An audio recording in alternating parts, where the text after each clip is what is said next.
Hello and welcome. In this video, we're reviewing Vivaldi browser, a power user-focused, highly customizable web browser built on Chromium. But is it really the most flexible browser out there, or just feature bloat? Let's break it down. Vivaldi is designed by former Opera developers to give users deep control over layout, themes, tabs, and workflows. You can customize almost every UI element from where your tabs sit to how your toolbar looks, and even use CSS mods for full personalization. It also includes built-in tools like an email client, RSS reader, notes panel, and tab stacking for advanced multitasking. On the plus side, Vivaldi offers unrivaled customization and workflow tools.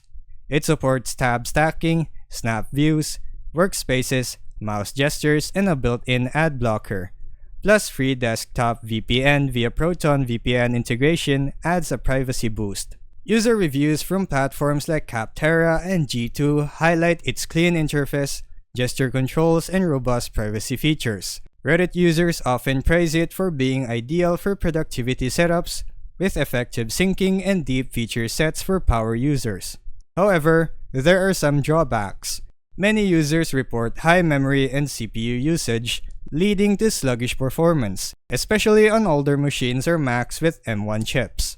Some still experience UI bugs like crashing tabs, sync issues, or broken extensions, despite frequent updates. Tech reviews also point out that Vivaldi isn't especially fast compared to leaner browsers and lacks built-in AI assistance.